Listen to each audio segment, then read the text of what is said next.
নমস্কার বন্ধুরা, জ্যোতি চ্যানেলে তোমাদের স্বাগত। তো আজকে বানাবো আমি মোমো।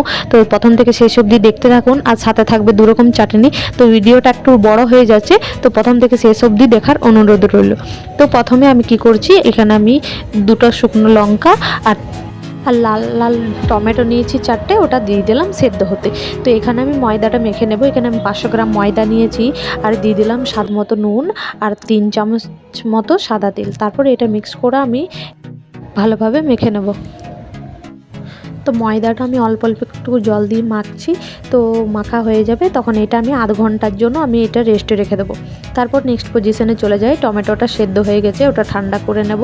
আর এইদিকে আমি বাঁধাকপি, গাজর, ক্যাপসিকাম এই গ্রেটারের সাহায্যে ঘষে নিয়েছি, আর আদা রসুন আর কাঁচা লঙ্কাটাও ঘষে নিয়েছি, আর সঙ্গে পেঁয়াজ কুচি করে নিয়েছি।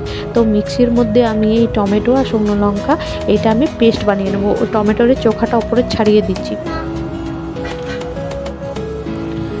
এটা পেস্ট করে নেব। পেস্ট হয়ে গেছে, এবার আমি এটা ঢেলে নিচ্ছি। তারপরে এই দেখুন আমি 1 বাটি মতো চিকেন নিয়েছি, চিকেনটাও আমি গ্রেট করে নিলাম। আমি চিকেনটা বোনলেস নিয়েছিলাম, তো ওটা গ্রেট করে নিয়েছি। আর এইদিকে কড়াই তেল দিয়ে দিলাম 1-2 চামচ। তারপর দিয়ে দেবো আমি রসুন কুচি। রসুন কুচিটা 1 চামচের মতো দিয়েছি। তারপরে এটা রসুন কুচিটা ভেজে আমি এখানে 1 চামচ মতো সয়া সস দিয়েছি। সয়া সসটা একটু ভেজে নেব। তারপরে ওই যে টমেটোর বেটে রেখেছি মিক্সিতে, ওটা আমি দিয়ে দিলাম। তারপরে এটা 1 মিনিট ধরে আমি করব রান্না। তো এখানে আমি দিয়ে দিলাম স্বাদ মতো নুন, আর 1 চামচ দিয়ে দেবো চিনি। তারপর এটা একটু ঘনত্বটা হয়ে এসেছে, এবার দিয়ে দিচ্ছি লেবুর রস। লেবুর রসটা দিলে ফ্লেভারটা একদম দারুণ লাগবে খেতে। তারপর এটা আমার হয়ে গেছে, এবার আমি এটা নামিয়ে নেব। তারপর আমি কড়াই আবার বসিয়ে দেবো পরিষ্কার করে। তারপরে দিয়ে দেবো আমি এর মধ্যে তেল। তেল দেওয়ার পর আমি এখানে পেঁয়াজ কুচিগুলো দিয়ে দেবো। পেঁয়াজ কুচিটা ভাজতে ভাজতে যে এই পেঁয়াজের কালারটা চেঞ্জ হয়ে যাবে, তারপর আমি এখানে চিকেন কিমাটা দিয়ে দেবো। তারপর চিকেনটা আমি ভাজতে থাকবো যতক্ষণ না এর কাঁচা ফ্লেভারটা চলে যায়। তো ভাজা আমার ঠিকঠাক হয়ে এসছে। এবারে দেখুন কত সুন্দর কালারটা চেঞ্জ হয়ে গেছে, আর কাঁচা গন্ধ চলে গেছে। এবার দিয়ে দেবো আমি আদা রসুন কাঁচা লঙ্কা কুচি, গাজর কুচি, বাঁধাকপি কুচি যেগুলো করে রেখেছিলাম সেগুলো দিয়ে দিলাম। তারপর দিয়ে দিলাম 1 চামচ জিরের গুঁড়ো, 1 চামচ হলুদ গুঁড়ো। তারপর এটা ভালো করে আমি মিক্স করে নিচ্ছি। মিক্স করা হয়ে গেছে, এবার আমি এর মধ্যে দিয়ে দেবো স্বাদ মতো নুন। তারপর এটা জাস্ট 2 থেকে 3 মিনিটের মতো আমি কষিয়ে নেব,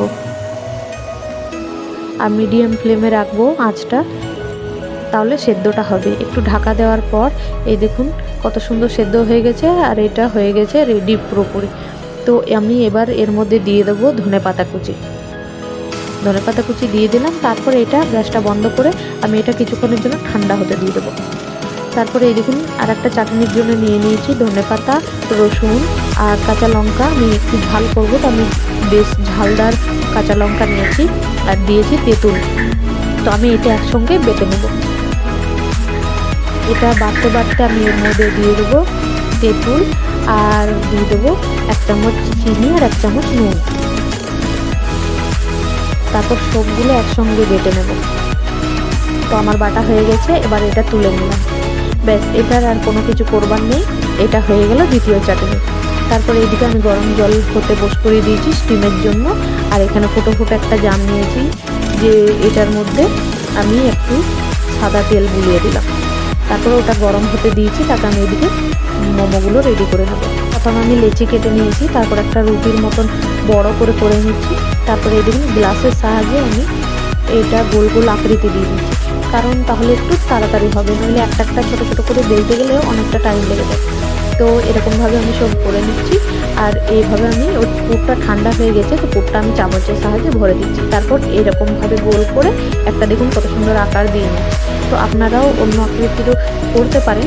তো আমি এখন আপাতত এটাই আকৃতিটা দেখাচ্ছি। তো এইভাবে আমি সবগুলো রেডি করে নেব। আরও অন্য কোনো দিন আমি যদি কোনো মোমোর রেসিপি ছাড়ি তাহলে অন্য আকৃতির দেখাবো আশা করি। তো আজ এইটা হয়ে গেছে মোমো তৈরি। তো আমি এবার এগুলো স্টিম করে নেব। তো সবগুলো একসাথে দিয়ে দিচ্ছি। আমি মোমোগুলো 5 থেকে 6 মিনিট স্টিম করার পর একবার মাঝে চেক করে নেব কতটা কি হয়েছে। তারপর আমি এটা চেক করে নেওয়ার পর যেমন দেখব একটু যখন কালারটা চেঞ্জ হয়ে যাবে, এই দেখুন চেক করে নেওয়ার পর আমার এটা হয়ে গেছে। তো আমার প্রায় 10 মিনিটের মতো সময় লেগেছিলো এটা স্টিম হতে। তারপর আমি এটা নামিয়ে নিচ্ছি। এই দেখুন এটা রেডি হয়ে গেছে। আমি ঠিক একই পদ্ধতিতে আরও মোমোগুলো আমি স্টিম করে নেব। তো আমার এটা স্টিমার দিয়ে দিচ্ছি স্টিম করতে, বাকিগুলো আপনাদেরকে প্লেটের মধ্যে নিয়ে দেখাচ্ছে কেমন হয়েছে। তো এই দেখুন বন্ধুরা মোমোগুলো। তো ভালো লাগলে অবশ্যই একটা লাইক, শেয়ার এবং কমেন্ট করে জানাবেন যে কেমন হয়েছে। তো আজকের মতো ভিডিওটা এখানেই বন্ধ করছি। সবাই ভালো থেকো, সুস্থ থেকো এবং আমার নতুন নতুন ভিডিও দেখতে থেকো। টাটা।